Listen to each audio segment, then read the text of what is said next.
अस्सलामु अलैकुम वरहमतुल्लाहि ताला वबरकातुहू। उम्मीद करता हूँ कि आप सभी लोग खैर आफियत से होंगे। आप सभी लोग सलाहुद्दीन अय्यूबी को जानते होंगे। सुल्तान सलाहुद्दीन अय्यूबी जो फातह बैतुल मुक़द्दस रहे हैं, उन्होंने अंग्रेज़ों से बहुत सारी जंगें लड़ी हैं, सलेबियों से बहुत सारी जंगें लड़ी, ईसाइयों से बहुत सारी जंगें लड़ी हैं और उन्होंने उसमें फातह हासिल की है।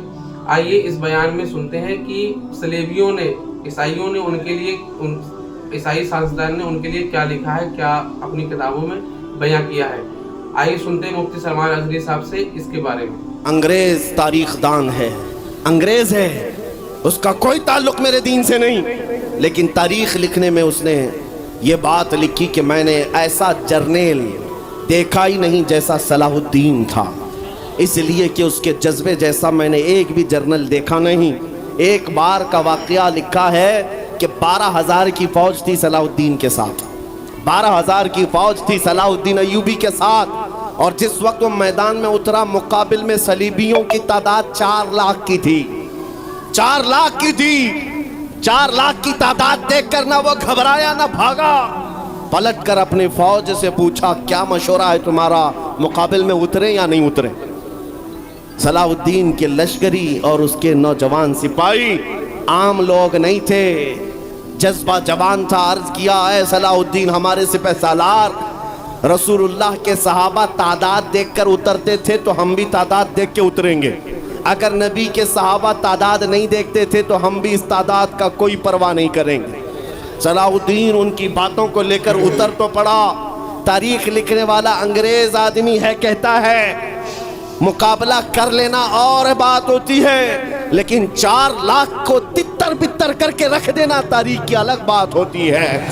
सलाहुद्दीन के इस कारनामे के बाद वो अंग्रेज तारीखदान कहता है हमारे इलाकों में हाल ये हो गया था, हमारे यहाँ की माएँ अपने बच्चों को थपकियां देकर सुलाती थी और ये कहती थी कि बेटा सो जा नहीं तो सलाहुद्दीन आ जाए। सुभान अल्लाह, सुभान अल्लाह। ये मैं इसलिए बातें अर्ज कर रहा हूँ कि सलाहुद्दीन अय्यूबी की ताकत वो उनकी अपनी बॉडी की ताकत नहीं थी, वो ना ही किसी जगह से वर्जिश करके हासिल की हुई ताकत थी।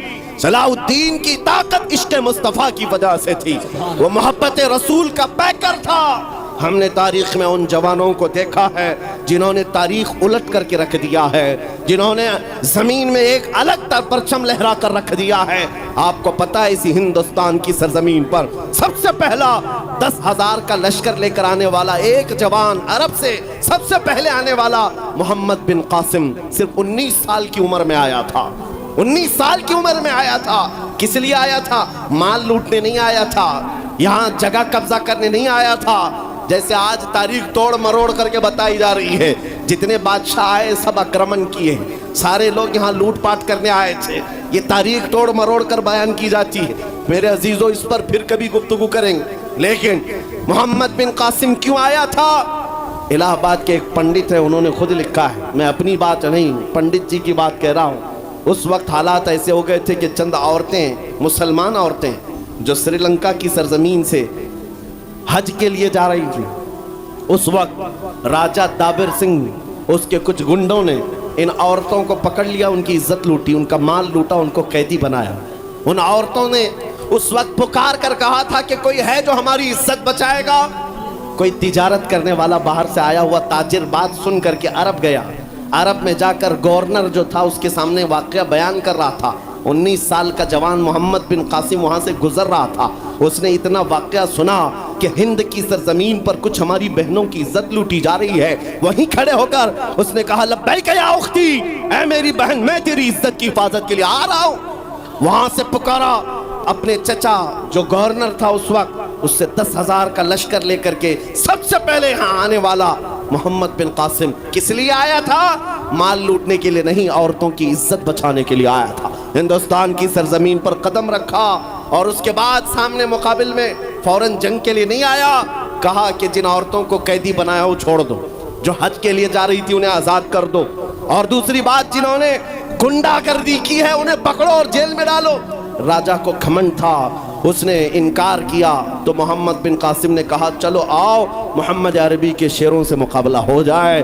3 दिन का मुकाबला हुआ था, न राजा बचा न बाजा बचा, सारे हजारे इधर से उधर हो गए और मोहम्मद बिन कासिम का परचम लहराया। मेरे अजीजों, औरतों की इज्जत का मुहाफिज 19 साल का जवान था जिसने आते ही औरतों की इज्जत भी बचाई और मेरे दीन का परचम भी लहराया। मैं आज पूछता हूँ हमारी उम्रें कितनी हो गई? कई जवान 25 साल 30 साल क्रॉस कर चुके। आज बहुत सारी औरतों की इज्जतें जब लूटी जाती हैं, तुम तो मोबाइल में देख देख करके शेयर कर देते हो, वीडियो इधर से उधर फैला देते हो और उसके बाद समझते हो हम बहुत बड़ा काम कर रहे हैं। हर कोई यही कहता है सबको शेयर करो, सबको शेयर करो। काय के लिए शेयर करो? मेरे अजीजों, ये कौन सी जंग लड़ रहे हो? व्हाट्सएप मोबाइल की जंग लड़ रहे हो? तुम्हारे अंदर अगर गैरत बाकी है तो मेरे अजीजों, किसी की इज्जत लुटते हुए देखकर तुम तमाशा नहीं कर सकते। ईमान बेदार करो, ईमान बेदार करो।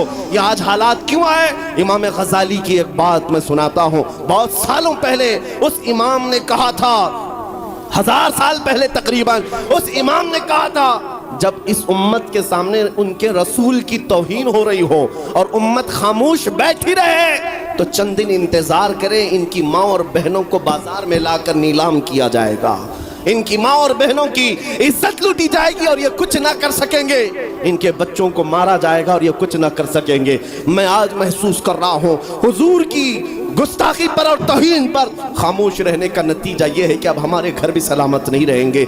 लोग आज चीख रहे हैं, मस्जिदें वीरान हो गई, मस्जिदें टूट रही हैं, खानकाहें टूट रही हैं, न जाने कितने मज़ारात बिल्डोजर से ख़त्म किए जा रहे हैं। ये तमाम बातें अपनी जगह पर। मैं आपसे पूछता हूँ, जाने ईमान, रसूलुल्लाह तरह चल तो नहीं सका लेकिन खुद कैसे चलता था ये भी भूल गया और मैं उसको थोड़ा बदल करके अपनी कौम के लिए कहता हूँ, शेर चला कुत्ते की चाल और अपनी चाल भूल गया।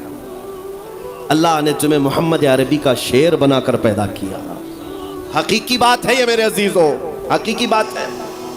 एक जिनके यहाँ कीड़े बहुत ज्यादा होते हैं वो मेरे साथ छेड़खानी कर रहे थे। 2 दिन कबल की बात है, मैंने किसी जगह तकरीर किया तो मुझे छेड़खानी कर रहे थे।